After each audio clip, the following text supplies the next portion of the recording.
Diario de Joan Gallardo, 3 de septiembre de 2024. Querido diario, hoy he tenido una sesión con un cliente que también está escribiendo un libro y yo justo he terminado mi segundo libro a la espera de la fase de revisión y maquetación y todo esto, que bueno, siempre es un rollo, pero el libro en sí ya está escrito y más de media sesión ha ido destinada a hacerme preguntas sobre el proceso, cómo lo he vivido, qué cosas me han servido o incluso qué cosas podrían ser extrapolables a otras áreas de la vida, ¿no? Y ha sido una sesión muy, muy interesante por ese lado y creo que vale la pena comentar un poquito eso aquí hoy con vosotros por si os surge alguna idea a aplicar en otros campos de vuestra vida, ya que me imagino que no habrá muchos oyentes hoy aquí que estén escribiendo un libro o que tengan pensado escribir uno, pero bueno, por si acaso también servirá obviamente para esa labor. Me ha preguntado cómo me enfrentaba yo al texto, ¿no? O sea, cuál era el proceso que hacía antes. Y yo le he comentado que creo que el error que muchas veces cometemos con este tipo de acciones es pensar poco e intentar hacer mucho de entrada. O sea, yo lo que no hacía era sentarme y plantarme delante de la página en blanco e intentar ponerme a escribir. Yo lo que hacía antes de empezar a escribir era tener 10, 15, 20 minutos de reflexión, me salía a la terraza o al patio con un papel y un boli y me ponía a pensar en qué cosas interesantes o importantes podría decir en el texto, ¿no? Entonces me ponía ahí a tomar alguna que otra nota, algún que otro apunte y después me sentaba a escribir con eso en la mano, de forma que ya era prácticamente imposible que se me escapase algo. Y entonces la escritura salía bastante sola, porque ya estaba, no encorsetada, pero sí que estaba estructurada, ¿no? Sí que sabía qué era lo que tenía que escribir sí o sí. Ya era simplemente una cuestión de redactarlo, empastarlo y darle una cohesión. Es un poquito como ir a hacer la compra, ¿no? Si te vas a hacer la compra sin lista de la compra, para cuando vuelvas a casa te habrás dejado la mitad de las cosas que te hacían falta, seguro, y seguramente te habrás comprado un montón de cosas que no necesitabas en absoluto, ¿no? Pues para mí el proceso de escritura es muy parecido a hacer esa lista de la compra. Y le he dicho, refiriéndome a esto, a mi cliente, que yo creo que un escritor lo que menos hace a lo largo de un año es escribir.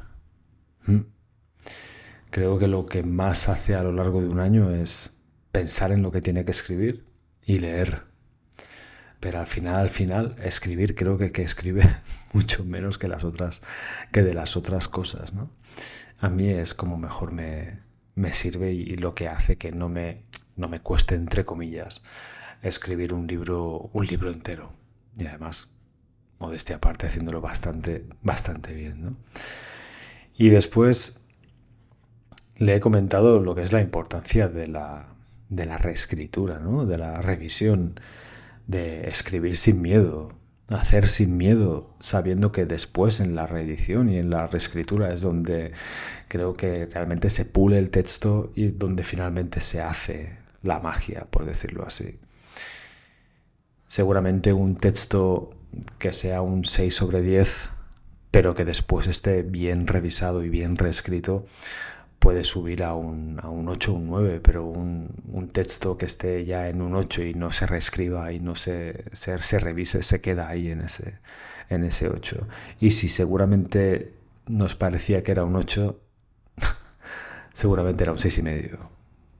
A mí fue una cosa que me sorprendió mucho cuando escribí mi primer libro, que en el proceso de reescritura veía muchos errores, muchos errores y pensaba, madre mía, si yo pensaba que estaba perfecto. Pues no estaba perfecto, necesitaba de esa revisión. Pero lo importante de esto que os estoy explicando es que es muy difícil escribir bien.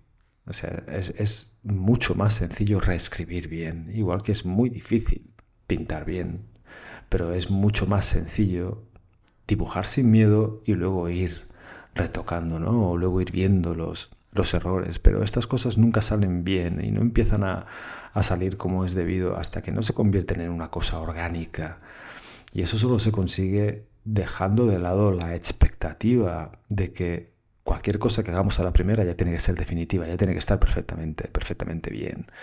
De alguna forma la mano se tiene que soltar, sea para escribir, sea para pintar un cuadro, sea para componer una pieza musical con la guitarra, con la flauta o con lo que sea a la hora de cuidar un jardín, sea a la hora de colgar unas estanterías. Todo esto es muy difícil hacerlo bien a la primera.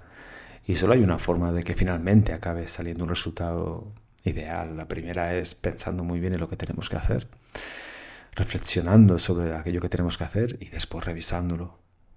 Tú pones una estantería, cuando la tienes puesta sacas el nivel, que ya tendrías que haberlo hecho antes, pero bueno, imaginemos que lo has hecho, has puesto la estantería y aún así toca poner el nivel otra vez y ver si la estantería está torcida o no. Y lo más probable es que al principio esté un poco torcida, porque no hayamos puesto bien antes el nivel, porque el agujero con el berbiquí no nos haya quedado demasiado bien, porque no hayamos tomado bien las medidas, lo que sea. Entonces es cuestión de sacar el estante y volver a clavarlo en la pared. Es así como se aprende, es la famosa iteración, ¿no? Esa modificación o ese probar las cosas sin miedo y después ver qué se le tiene que añadir o qué se le tiene que quitar o de qué forma hay que hacerlo a continuación. Como suelo decir siempre, no nacemos con tanto de serie como para no equivocarnos nunca, es muy difícil. Aquí el gran truco está en lo que se hace después. En fin, creo que por hoy esto ya está más que bien. Si os interesa que os siga hablando del libro, mandadme un correo o me dais un toque por privado de Instagram, que yo me lo paso genial. Nada más, nos vemos mañana si Dios quiere. Paz.